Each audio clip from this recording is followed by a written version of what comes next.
Hollywood is not in a good place right now, and there's one single culprit on whom we can squarely pin most of the blame. It has caused the downfall of the MCU, Essentials only, everyone. That's essential. has participated in the death of Disney Star Wars, They fly now! They fly now!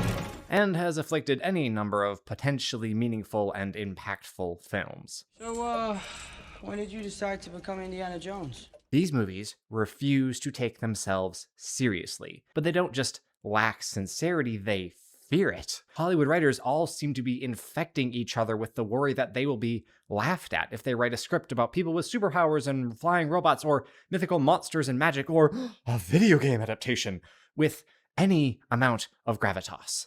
This is all very silly. Obviously, they know it's silly and they need us, the audience, to know that they know that it is silly. And you know what? I agree. It is silly. I would go so far as to say that it is ridiculous that professional writers are apparently so scared to take their own craft seriously. You can, in fact, take mystical lands and fantastical peoples and create serious, meaningful, impactful stories.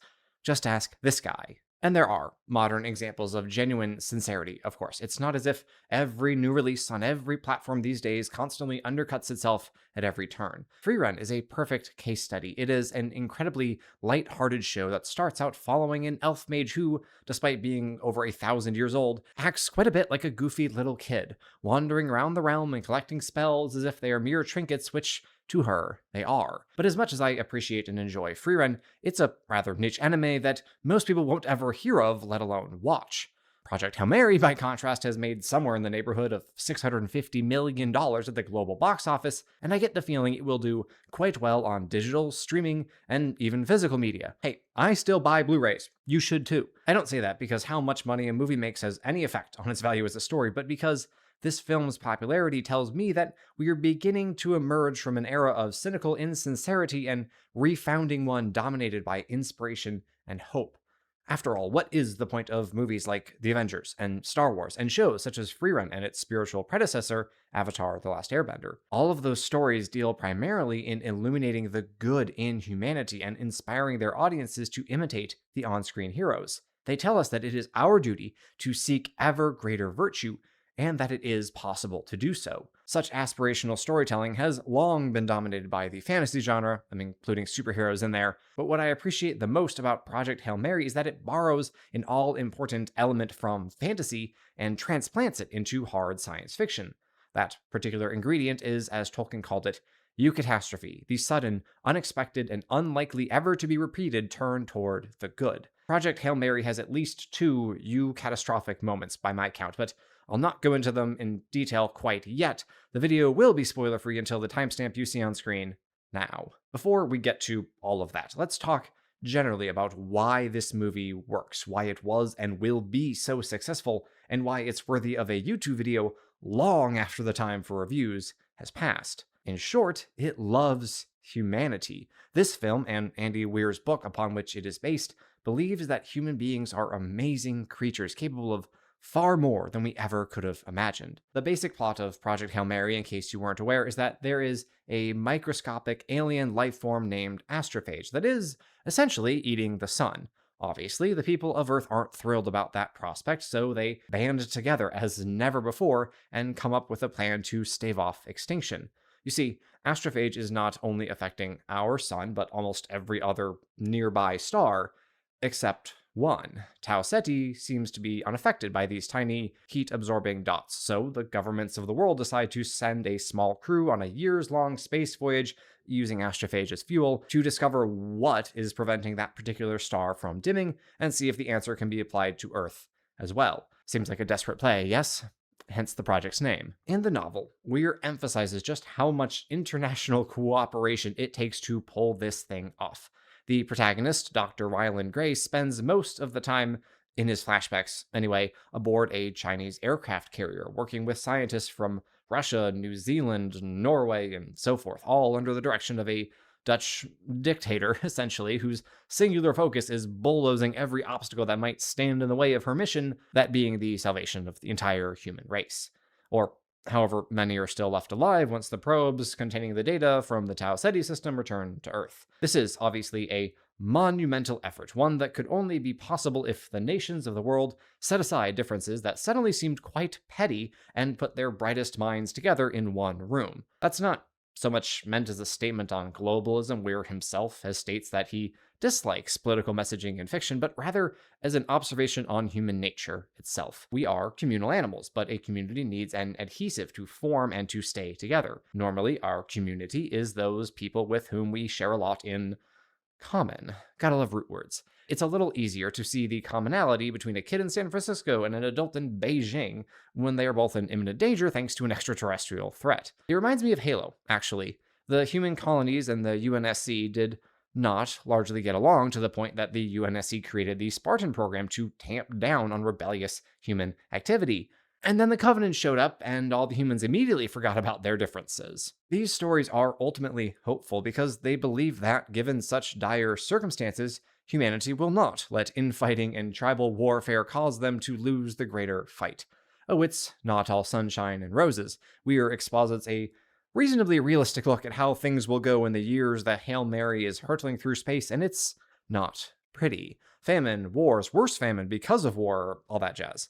But despite all that, he believes that humanity will somehow survive. I mean, a solid 80% of the book is Dr. Grace doing scientific problem solving, from discovering what astrophage are made of to finding out how they breed to engineering a solution to create enough of them to power a spaceship on a more than 11 light-year journey. And that's just in the past. Grace has to do a whole bunch of experiments simply to figure out where the heck he is when he wakes up from his induced coma aboard the Hail Mary and has absolutely no recollection of how he got there or who he is. I don't know how you can write or read that and not fall in love with humanity all over again. Yes, it's fiction, it's made up, but the ingenuity, the perseverance, the courage, those are real. Those familiar qualities embodied in unfamiliar persons are how stories tell us about our own world. It is most often in fiction that we observe the truest and highest form of virtue. Even in sci-fi, you cannot write that which you do not understand.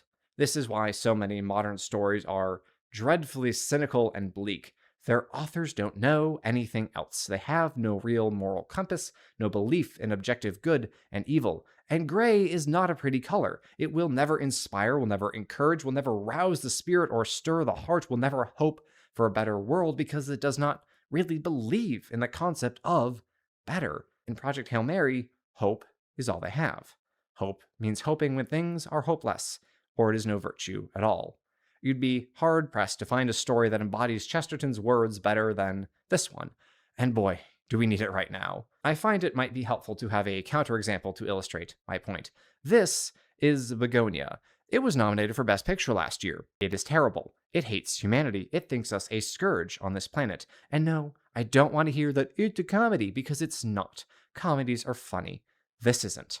If you don't believe me, here, enjoy a brief glimpse into the final montage where the film revels in multiple scenes of countless dead people after the alien overlords decided humanity was a failed experiment or whatever. Again, Best Picture nominee. And it lost tens of millions of dollars at the box office, despite boasting the talents of Emma Stone and Jesse Plemons. Why?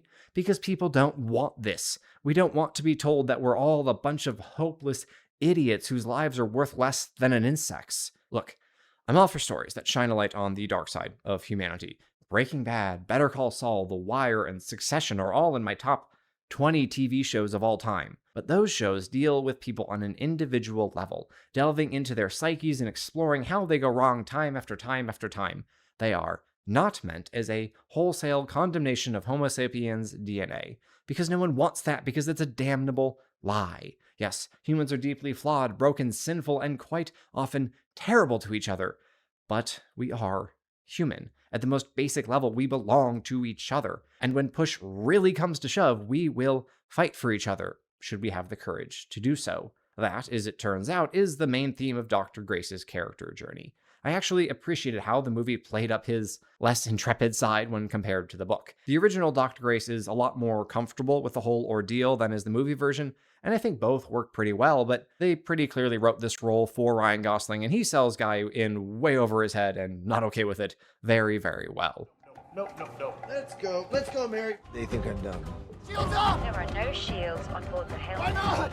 No.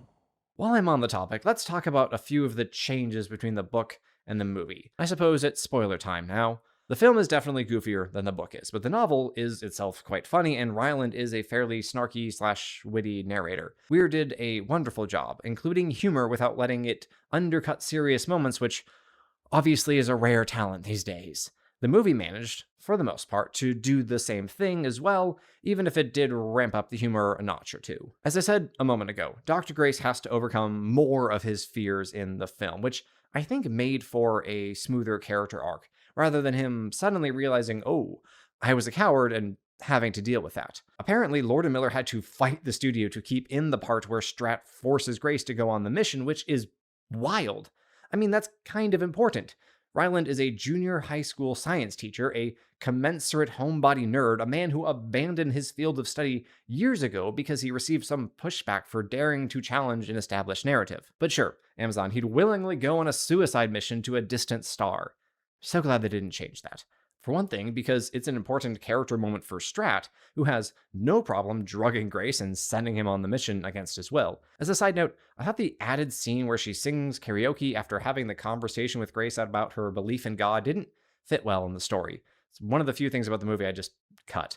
But for another, because it is more rewarding for the audience to see their hero actually face and overcome his fears, especially after previously failing to do so. Yeah, but I die in 30 years with... With the rest of us. Now, once he actually ends up in space, Grace is pretty accepting of the fact that he's not going to make it home. But he never makes plans like the others did. And this is an important distinction, and the point where I would disagree with the apparent philosophy of Project Hail Mary. See, the other astronauts, the ones who were actually supposed to go on the mission, all intend to send themselves into the great beyond once they have reached Tau Ceti, found the cure, and launched the probes back toward Earth. One chooses a gun, the other heroin, and the third asphyxiation via nitrogen. And yeah, you can't do that. Is it morally permissible to climb aboard the Hail Mary knowing with almost complete certainty that you will never return home? Yes, absolutely. You are allowed to lay down your life so that others might live, whether that's jumping in front of a bullet, offering to take a fellow prisoner's place in the gas chamber, or staying behind to set off the bomb that will, you think, save your home planet from invasion and annihilation. But there is an obvious qualitative difference between giving one's life and taking one's life. Life is precious. It deserves to be fought for. Every life, without exception. Suffering is a far lesser evil than is despair. Again, this is a story about despair's opposite, hope.